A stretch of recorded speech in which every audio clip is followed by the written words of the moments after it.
36 minutes. That's how long it took for one man with a rifle to kill 40 enemy soldiers and save nearly 200 lives. He wasn't supposed to survive the first minute. By the time the sun cleared the jungle canopy that morning, the mathematics of warfare had been rewritten in blood and spent brass. This is what happens when childhood instincts meet industrial violence, when 8-round clips become the difference between massacre and miracle, when a farm boy from Georgia discovers that survival is measured in fractions of seconds and the weight of a trigger pull. The darkness before dawn on Luzon carries a particular texture of dread. It's not the clean darkness of a moonless night back home, not the familiar black of a Georgia pine forest where you can hear your own heartbeat and the wind through the branches. This is tropical darkness, thick and wet, filled with the mechanical drone of insects and the smell of decomposition that never quite leaves the jungle floor. It clings to your skin like oil, makes you conscious of every breath, every subtle shift in the air. Private First Class John McKinney had been awake for hours, staring into that darkness from his position along the perimeter of Company A's encampment near Dingalan Bay. The 123rd Infantry Regiment, 33rd Infantry Division, had dug in here 3 days ago, hacking fighting positions out of the unforgiving Philippine jungle, stringing wire, setting fields of fire through vegetation so dense it swallowed sound. May 11th, 1945. The war in Europe was over, but out here on the edge of the Pacific, thousands of miles from anywhere that mattered to the newspapers, men were still dying in ways that would never make the morning edition. The Japanese forces on Luzon were fractured, cut off from resupply, operating with the desperate energy of animals in a closing trap. Intelligence said they were broken, scattered, reduced to small bands moving through the mountains. Intelligence was about to be proven catastrophically wrong. McKinney's position was foxhole number 7, right side of the perimeter, where the jungle pressed closest to the American line. He'd chosen it himself, ignoring the more comfortable spots further back. Something about the terrain appealed to the part of his brain shaped by years of hunting deer through the hills of Woodruff County. You don't put yourself where it's comfortable. You put yourself where you can see them coming, where you have angles where your back is to something solid. His M1 Garand leaned against the log in front of him, the metal cool despite the humid night, 8 rounds loaded, safety off, 24 more clips arranged in a semicircle within arm's reach. The rifle felt like an extension of his hands now, after months of carrying it through mud and mountains, after so many hours of stripping it down and reassembling it that he could do it in pitch darkness by touch alone. The weight of it was familiar, the balance perfect, the trigger pull smooth and predictable at exactly 5.5 pounds of pressure. He'd cleaned it 3 times yesterday. Obsessive, maybe, but the jungle had a way of finding every microscopic gap in a mechanism, every place where moisture could creep in and turn metal into rust, turn reliability into malfunction. The M1 was a beautiful machine, semi-automatic, gas-operated, capable of putting 8 rounds downrange as fast as you could pull the trigger, but it demanded respect. It demanded maintenance. It demanded that you understand its peculiarities, the way the en-bloc clip ejected with that distinctive ping when the last round fired, the way you had to seat a fresh clip with authority or risk a jam, the way the operating rod could freeze up if you let carbon build up in the gas cylinder. The insects changed their rhythm at 5:43. McKinney noticed it before his conscious mind registered why it mattered. The drone shifted, became agitated, then dropped to almost nothing. Birds that had been calling in the pre-dawn darkness went silent. These were the signs you learned to read if you grew up hunting, the small disturbances in the natural pattern that meant something was moving through the woods, something that didn't belong. His hand found the Garand's stock, fingers curling around the grip, thumb moving to rest against the safety, even though it was already off. The first shape materialized from the darkness at 5:47. It wasn't the gradual appearance of something moving into view. It was the sudden solidification of shadow into human form, close enough that McKinney could hear the man's breathing. A Japanese soldier, maybe 15 feet away, moving in a crouch, rifle held low, sweeping toward the perimeter. Behind him, more shapes, a whole line of them, emerging from the jungle like ghosts taking solid form. McKinney's mind processed it with the cold clarity of absolute focus. Coordinated assault, multiple elements, probably platoon strength at minimum, moving in the darkness for maximum surprise. He brought the Garand up and fired in one motion, the rifle's report shattering the pre-dawn stillness like broken glass. The first soldier went down without a sound, and McKinney was already swinging left, finding the next target, squeezing. The muzzle flash illuminated faces frozen in expressions of surprise.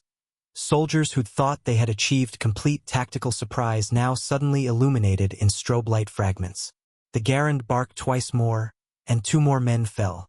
All along the perimeter, chaos erupted.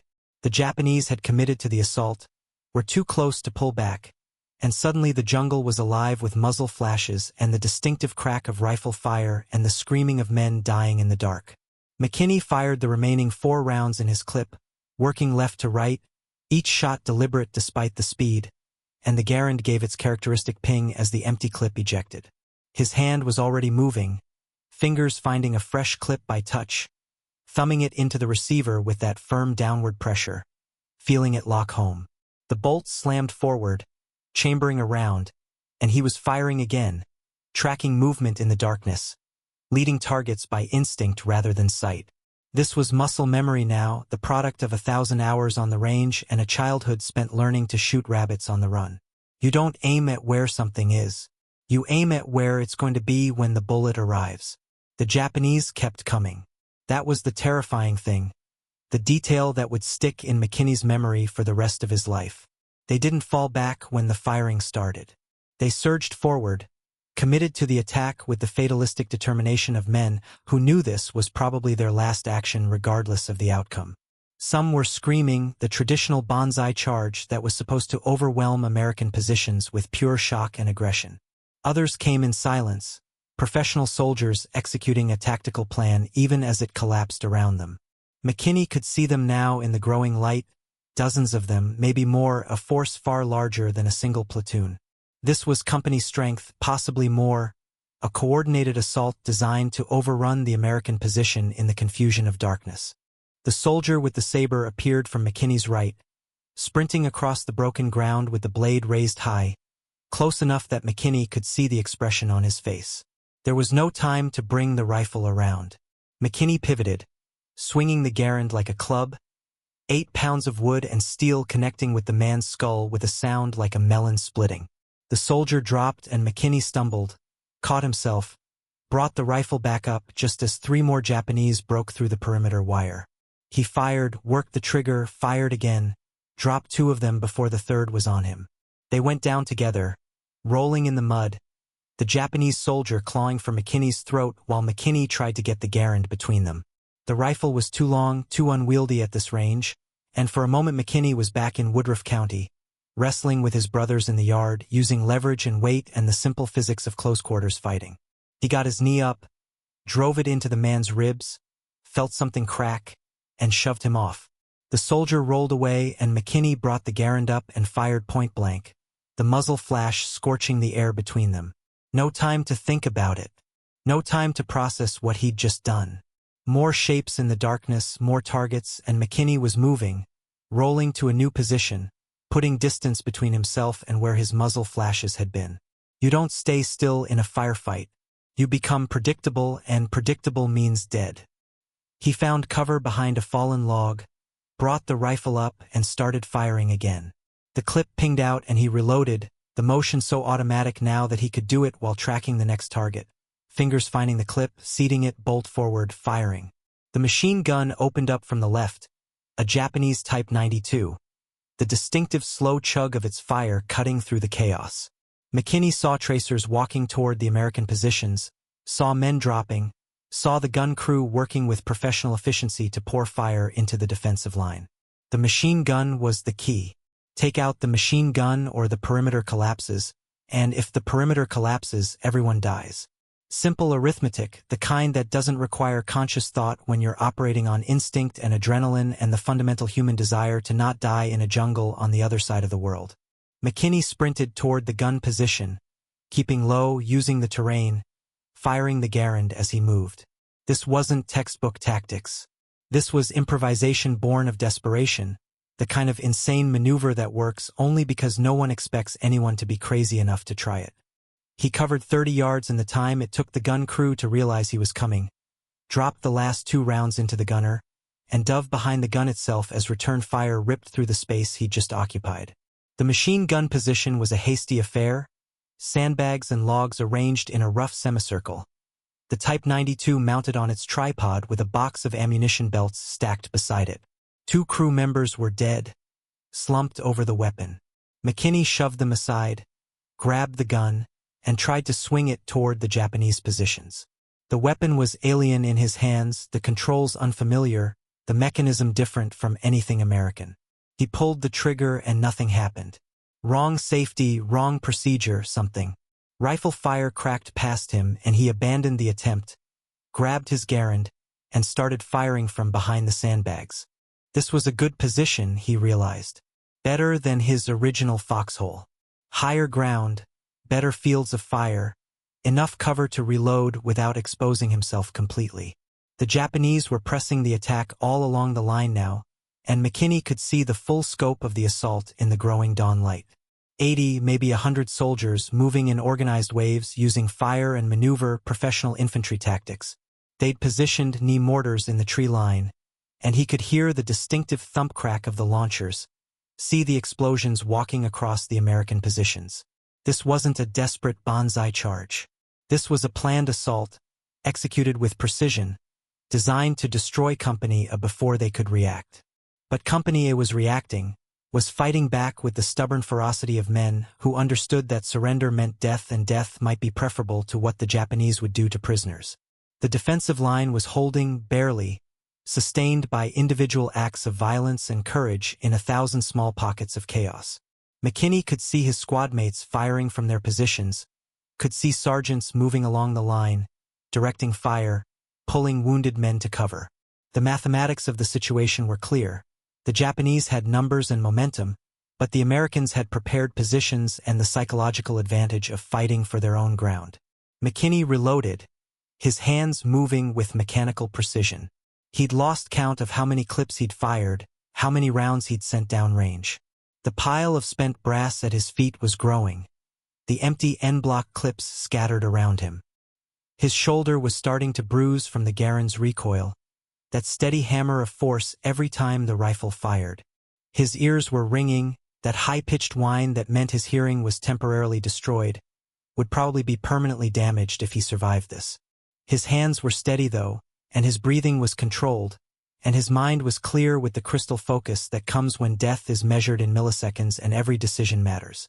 A grenade landed 3 feet from his position, the distinctive Japanese Type 97 with its segmented body and external fuse. McKinney's hand shot out without conscious thought, grabbed it, threw it back toward the Japanese line. It detonated in mid-air, the blast washing over his position but causing no damage. He didn't pause to consider how close that had been, was already tracking the next target, firing, working the trigger, maintaining that steady rhythm of controlled violence. The Japanese adapted.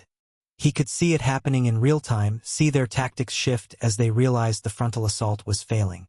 They were trying to flank now, sending elements around the sides of the American position, probing for weak points, looking for gaps in the defensive line.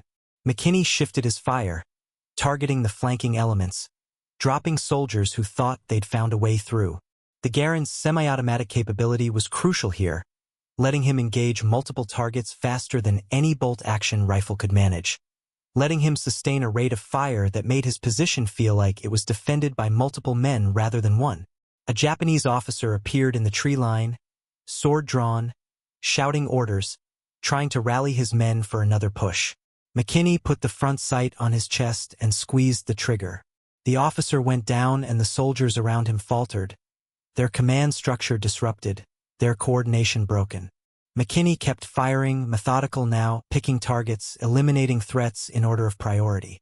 Machine gun crew, officers, anyone carrying grenades, anyone who looked like they knew what they were doing. This was battlefield triage, the cold calculus of who needed to die first to maximize American survival. The pile of empty clips at his feet was growing. He'd gone through 16, maybe 17 clips now, each one 8 rounds, each round a potential life saved or lost depending on where it went. His ammunition supply was finite, and he was burning through it at an unsustainable rate. But the alternative was to let the Japanese establish fire superiority, and fire superiority meant they could maneuver, and maneuver meant they could overrun the position. So he kept firing, kept reloading, kept maintaining that steady stream of accurate fire that kept the enemy pinned down and unable to organize an effective assault. Time became elastic, stretching and compressing in ways that made no logical sense. Seconds felt like hours when you were waiting for a target to appear in your sights.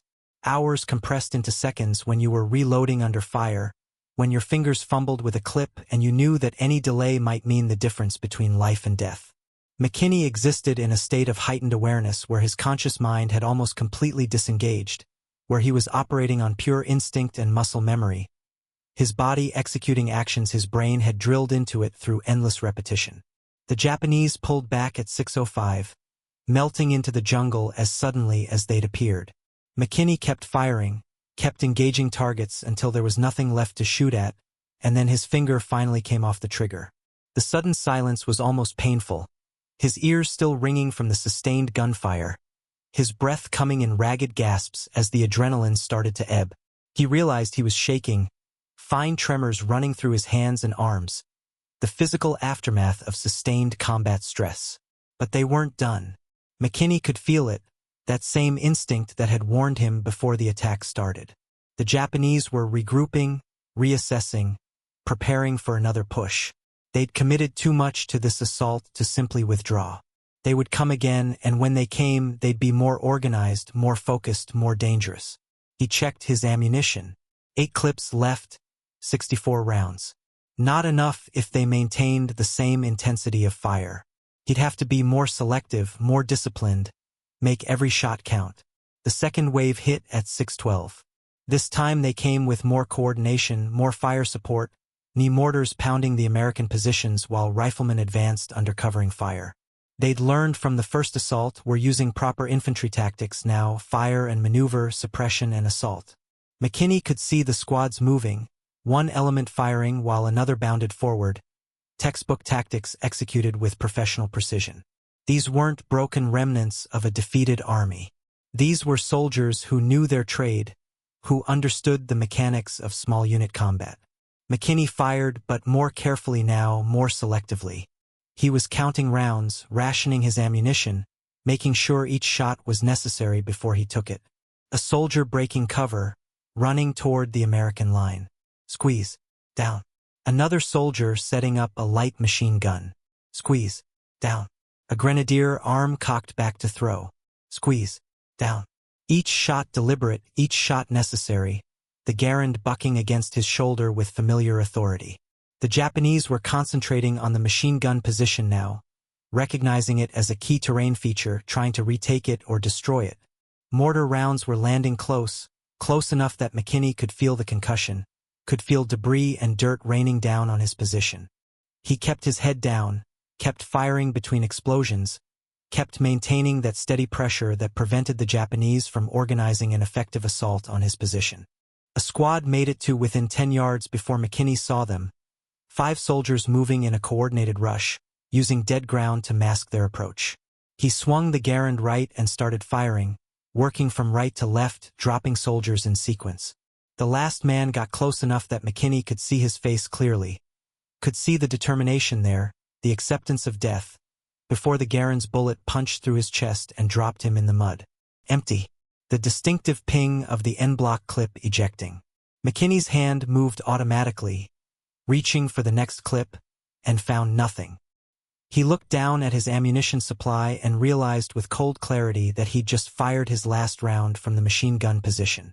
7 clips left, but they were back at his original foxhole, scattered in the semicircle where he'd arranged them hours ago. 56 rounds. And they might as well have been a mile away for all the good they'd do him here. No choice.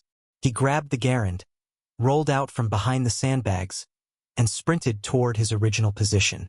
Rifle fire cracked around him, rounds snapping past close enough that he could hear the supersonic crack, could feel the displacement of air. He dove the last 10 feet, sliding into the foxhole, his hands already reaching for the ammunition clips even as he landed. 6:17 on his watch, the crystal cracked from some impact he didn't remember, the second hand still ticking forward with mechanical indifference. He loaded, brought the rifle up, and started firing again. The Japanese were pressing hard now, sensing weakness, smelling victory. They were within 50 yards of the American line, close enough that McKinney could throw rocks and hit them, close enough that the distinction between front line and rear area had effectively ceased to exist. If they broke through anywhere, if they penetrated the defensive perimeter at any point, it would all collapse like a house of cards.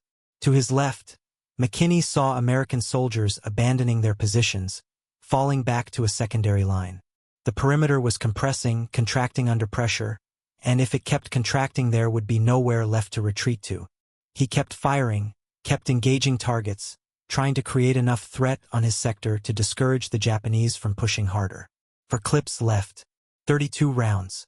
He was rationing them now, firing single shots instead of the rapid pairs he'd been using earlier, making every round count because he literally couldn't afford to waste bullets. A Japanese soldier appeared at the edge of his foxhole, bayonet fixed, and McKinney shot him from a distance of 2 feet. The man fell backward and McKinney was already pivoting, looking for the next threat, because they never came alone. 2 more soldiers were right behind the first, and McKinney fired twice, dropped them both, and the Garand pinged empty again. 3 clips left. 24 rounds. The mathematics of survival were becoming increasingly unfavorable. He loaded, fired, loaded again. The Garand's mechanism was getting hot now, the barrel radiating heat he could feel through the stock, the metal components expanding slightly with the sustained firing. The rifle was built for this, designed to handle high volumes of fire, but even the best machinery has limits. He could see carbon buildup around the gas port, could feel the action starting to slow fractionally as fouling accumulated in the mechanism. Still functioning, still reliable, but operating closer to its tolerances than McKinney would prefer. A bullet struck the log in front of his position, splintering wood, sending fragments into his face. He felt warm blood on his cheek but didn't stop to assess the damage, kept firing, kept working. Pain was information, nothing more, and the information it was providing right now was that he'd been hit but was still functional, still capable of pulling a trigger and putting rounds on target. Everything else was secondary to that fundamental requirement. The Japanese officer leading the assault on his sector went down to McKinney's rifle, and the soldiers around him faltered. This was the second time he'd managed to disrupt their command structure, and the effect was immediate. The assault lost coordination, became a series of individual actions rather than an organized push. McKinney exploited the confusion, firing into the mass of soldiers, dropping targets methodically, creating chaos where there had been order. 2 clips left. 16 rounds. He was measuring his ammunition in individual bullets now, conscious of each one leaving the rifle, each one either saving or wasting a life depending on whether it found its target. His shooting had become almost mechanical, each shot an equation of distance, wind, movement, leading the target by exactly the right amount, compensating for the bullet's arc, accounting for the human factors of stress and fatigue and the fine tremor that was starting to work its way into his hands. At 6:19, the Japanese attempted one final coordinated push, throwing everything they had at the American line. Mortars, machine gun fire, rifle grenades, everything, all concentrated on a 100-yard front in an attempt to achieve breakthrough. McKinney saw them coming, saw the mass of soldiers surging forward with the desperation of men who knew this was their last chance, and he fired his second-to-last clip into them. 8 rounds, 8 targets, 8 men down, and the Garand pinged and he loaded his last clip with hands that were shaking now, genuinely shaking, the physical toll of sustained combat finally manifesting in ways he couldn't control. But his aim was still steady. That was the thing that would stay with him forever, the detail that defied rational explanation. His hands were shaking, his body was exhausted, his mind was operating on fumes and adrenaline and the desperate energy of survival, but when he brought the rifle up and put the front sight on a target and squeezed the trigger, the bullet went exactly where he intended. 8 rounds left. 8 chances to make a difference. 8 possibilities to save lives or waste ammunition. He made them count. The first round dropped a soldier carrying a satchel charge, the explosive device falling from dead hands and detonating among the advancing Japanese, doing McKinney's work for him. The second and third rounds took down a machine gun crew trying to set up in a shell crater. The fourth round killed a Japanese soldier who'd gotten within 20 yards of the American line, close enough that McKinney could see the individual features of his face, could see the moment of surprise when the bullet hit. The fifth and sixth rounds went into a cluster of soldiers trying to rally around their sergeant, disrupting their organization, creating panic. The seventh round dropped an officer. The eighth round killed a soldier who was already dying from someone else's bullet, but who still had a grenade in his hand and might have lived long enough to throw it. Empty. The last clip ejected and McKinney's hand reached for ammunition that wasn't there. His rifle was empty, his ammunition was gone, and the Japanese were still coming. He could see them through the smoke and chaos, could see soldiers maneuvering through the jungle, could see another wave building for one final push. No rounds left, no ammunition, nothing but the rifle itself and whatever he could use it for. He rose from his foxhole, holding the Garand like a club, ready to use it as a bludgeon if they reached his position. His mind was clear, absolutely clear, clear with the acceptance that he'd done everything possible, and if this was where it ended, then this was where it ended. He'd killed 40 men this morning, maybe more, had disrupted multiple assaults, had held this sector of the line through sheer sustained violence. If the war required more than that, then the war would have to find it somewhere else. But they didn't come. The Japanese assault broke at 6:23, the soldiers melting back into the jungle, leaving their dead scattered across the ground between the tree line and the American positions. The sudden absence of gunfire was shocking, the silence almost painful after the sustained roar of combat. McKinney stood there in his foxhole, the empty Garand still held ready, waiting for the next wave, waiting for the attack to resume. It took him several minutes to accept that it was actually over. The sun was fully up now, burning through the morning haze, illuminating the battlefield in harsh tropical light. The ground in front of McKinney's position looked like an abattoir. Bodies sprawled in the mud, equipment scattered, blood pooling in the shell craters and low spots. He could count them from where he stood. 15 bodies within 50 yards of his foxhole. More scattered further out, more clustered around the machine gun position he'd briefly occupied. 40 men, maybe more, all dead, all killed in the span of 36 minutes by one rifle and the man who carried it. He sat down heavily in the foxhole, the Garand across his lap, and for the first time since the attack began, he allowed himself to feel the exhaustion. It hit him like a physical weight, dragging at his limbs, making it difficult to think. His hands were shaking uncontrollably now, fine tremors that made it hard to hold the rifle. His shoulder was one massive bruise, would probably be black and purple tomorrow. His ears were ringing so badly, he couldn't hear the other soldiers moving along the line, could only see their mouths moving as they shouted to each other. Someone appeared at the edge of his foxhole, a sergeant from headquarters platoon, mouth moving in words McKinney couldn't quite hear. The sergeant looked at the battlefield, looked at the pile of spent brass and empty clips, looked at McKinney, and his expression said everything that needed saying. He squeezed McKinney's shoulder, a brief gesture of acknowledgement, and moved on down the line. Other soldiers were emerging from their positions now, moving across the battlefield in the cautious way of men who've learned that the enemy might be faking, might be waiting for exactly this moment to spring an ambush. They checked bodies, recovered weapons, pulled dog tags from dead Americans. McKinney watched them work with distant detachment, his mind still processing what had just happened, still trying to reconcile the fact that he was alive with the overwhelming probability that he should be dead. The body count took most of the morning. 40 confirmed enemy dead in McKinney's sector, more scattered across the rest of the perimeter. The Japanese had committed nearly 100 soldiers to the assault, had thrown everything they had at Company A in one coordinated push designed to overrun the position before the Americans could react. It should have worked. By any reasonable military calculation, it should have worked. 100 attackers against a company-sized defensive position in the pre-dawn darkness, achieving tactical surprise, using coordinated fire support, executing professional infantry tactics. That equation should result in an American defeat. But it hadn't worked in large part because of what McKinney had done. His sustained fire from multiple positions had disrupted the Japanese coordination, had killed key leaders at critical moments, had created the impression of a much larger defensive force than actually existed. The machine gun position he'd briefly occupied had been crucial, had provided fields of fire that let him engage targets across the entire assault front. His movement between positions had prevented the Japanese from fixing his location, had kept them from concentrating fire on him. His ammunition discipline in the final phase of the battle had let him maintain pressure when it mattered most. The tactical after-action report would document all of this in dry military language, would reduce the chaos and terror and violence to bullet points and kill counts. But the soldiers who'd been there, who'd fought beside McKinney, who'd seen what one man with a rifle could accomplish when skill and courage and desperation aligned, they understood something that couldn't be captured in reports. They'd seen something extraordinary, something that would stick with them for the rest of their lives. The Medal of Honor came later, presented by President Harry Truman in a ceremony at the White House. McKinney stood at attention while the citation was read, stood there in his dress uniform with the blue ribbon and bronze star going around his neck, and felt nothing but a profound sense of displacement.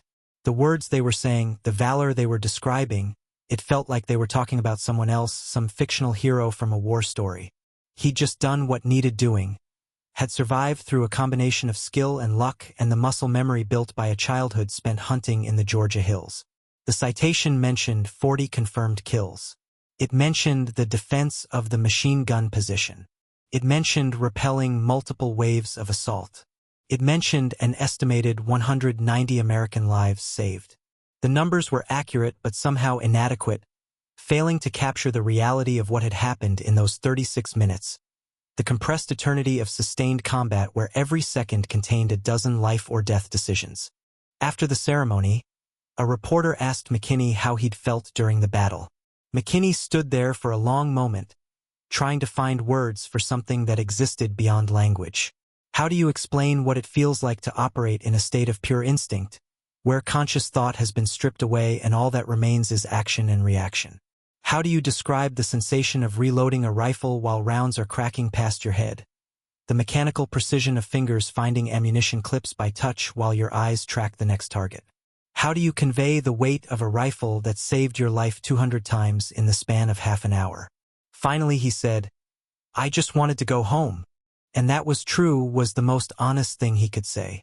Not glory, not heroism, not any of the words they wanted to use to package what had happened into something comprehensible. Just the simple human desire to survive, to make it through one more day, to see one more sunrise. Everything else, all the violence and the death and the sustained combat, that was just the price required to achieve that simple goal. He went back to Georgia after the war, back to Woodruff County, back to a life that had nothing to do with jungle warfare or Garand rifles or counting bodies in the morning light. He didn't talk much about what had happened on Luzon, didn't tell war stories, didn't trade on his status as a Medal of Honor recipient. The medal went in a drawer somewhere, and life went on in the quiet way that lives go on when the drama is over and all that remains is the ordinary business of existence. People who knew him said he was a quiet man, thoughtful, someone who chose his words carefully. He'd get a distant look sometimes, particularly in the early morning hours, and people who understood what that look meant learned not to intrude on those moments. The war had left its marks, invisible scars that didn't show on the surface, but that shaped the contours of his interior landscape. He carried them with the same matter-of-fact acceptance he'd carried the Garand through the Philippines, just part of the load, just something that needed to be borne. He died in 1997, buried with full military honors in a ceremony that drew veterans from across the country. Men who'd never met him but who understood what he represented, what he'd accomplished, what he'd survived. The Medal of Honor was there, displayed on his coffin, the blue ribbon and bronze star catching the light. The honor guard fired their volleys, the bugler played taps, and John McKinney was laid to rest in Georgia soil, the same red clay hills that had shaped him as a boy, that had taught him to shoot, that had given him the skills that would one day save nearly 200 lives on the other side of the world. The battlefield at Dingalan Bay is gone now, reclaimed by the jungle, the foxholes filled in, the blood washed away by decades of tropical rain. There's nothing left to mark what happened there on May 11, 1945, no memorial, no plaque, no indication that this spot was once soaked in blood and spent brass and the desperate violence of men fighting for survival. The jungle is patient, covers everything eventually, erases the evidence of human drama. But the story remains. The story of what one man can accomplish when training and instinct and desperate courage align. The story of 36 minutes that defied every tactical calculation, every reasonable military assumption. The story of an M1 Garand and the farm boy from Georgia who turned it into an instrument of precise, sustained, life-saving violence. 40 enemy soldiers dead. 190 American soldiers saved. 36 minutes of sustained combat. These are the numbers, the cold arithmetic of warfare. But numbers can't capture what it felt like to be there, to fight there, to survive there. Numbers can't convey the weight of the rifle in your hands, the recoil hammering into your shoulder, the brass piling up at your feet, the targets falling one after another in the growing dawn light. Numbers can't express the exhaustion, the fear, the absolute clarity of mind that comes when death is measured in fractions of seconds and every decision matters. John McKinney never claimed to be a hero. He never sought attention, never traded on his status, never tried to profit from what happened that morning in the Philippines. He just went home, lived his life, carried his memories with the quiet dignity of a man who'd seen the worst humanity could offer and had somehow managed to maintain his humanity intact. That's the real story, perhaps. Not the violence, not the body count, not the tactical brilliance. But the fact that a man could do what needed doing, could survive the unsurvivable, could kill 40 men in 36 minutes and still remain fundamentally human afterward. That he could return to a normal life, could live with what he'd done, could carry those memories without being destroyed by them. That's the part that defies easy explanation, that challenges our assumptions about what combat does to the human spirit. The M1 Garand that McKinney carried that day is in a museum somewhere, behind glass, cleaned and oiled and preserved for posterity. It looks like any other Garand, just another piece of military hardware from a war that ended 8 decades ago. But if you know what to look for, if you understand what a rifle represents, you can see it differently. You can see the thousands of hours of training that went into mastering it, the muscle memory required to reload it under fire, the precise trigger control needed to hit targets in combat. You can see the battles it fought, the lives it saved, the violence it enacted in the service of survival. Mostly, you can see the man who carried it. The farm boy from Georgia who learned to shoot hunting rabbits, who joined the army and carried his Garand across the Pacific, who found himself in a foxhole in the Philippines facing an overwhelming enemy force and decided that he was going to survive, going to fight, going to do whatever was necessary to see one more sunrise. The man who spent 36 minutes operating at the absolute edge of human capability, who fired nearly 200 rounds with near-perfect accuracy, who moved and fought and reloaded and killed with the mechanical precision of someone who'd reduced combat to pure physics and geometry and muscle memory. That's who John McKinney was. Not a hero in the Hollywood sense, not some larger-than-life figure from a war movie.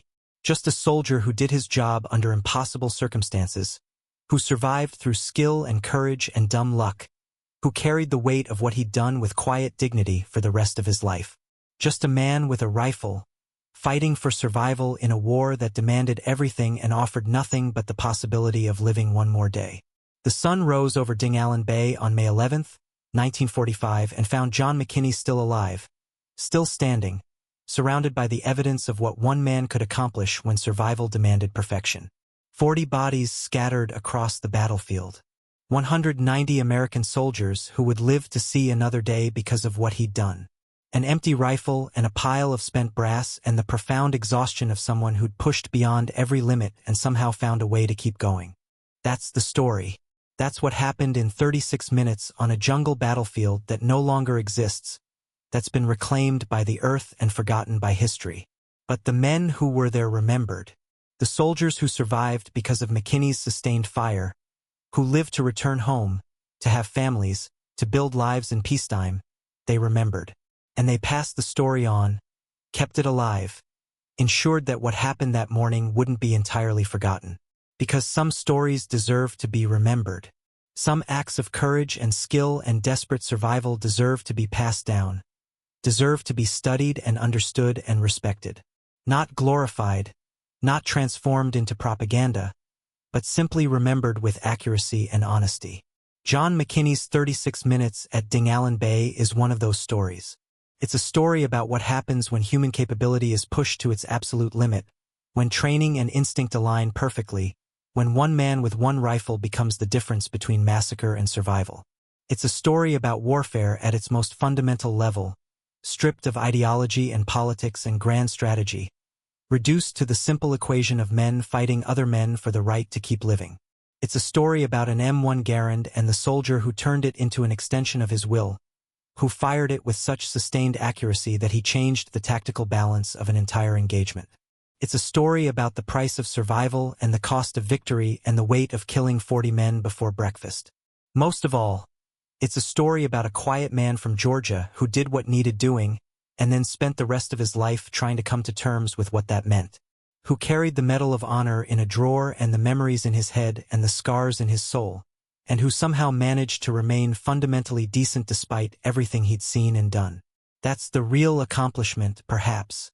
Not the 40 kills or the tactical brilliance or the Medal of Honor, but the fact that John McKinney survived not just the battle but the aftermath, survived with his humanity intact, lived a good life, died at peace. The battlefield is gone, reclaimed by the jungle, but the story remains. And as long as people remember, as long as the story gets told with accuracy and respect, John McKinney's 36 minutes at Dingalan Bay will stand as testament to what one man can accomplish when courage meets skill meets necessity. Not a story about war as policy or strategy or politics. Just a story about survival, about fighting, about a rifle and the man who carried it through the worst morning of his life and emerged on the other side still breathing, still standing, still human. That's worth remembering. That's worth preserving. That's the legacy of 36 minutes that changed the course of a battle, saved nearly 200 lives, and demonstrated what's possible when training, courage, and desperate necessity align in one person at one critical moment in history. If you found this story compelling, if it made you think about courage and survival and what it means to do the impossible, I'd appreciate if you'd subscribe to this channel and like this video. Share your thoughts in the comments. I'd love to know, what do you think truly decides survival in moments like this? Training, instinct, or will? Or is it something else entirely, something that can't be easily categorized or understood? Let me know what you think. Thanks for watching.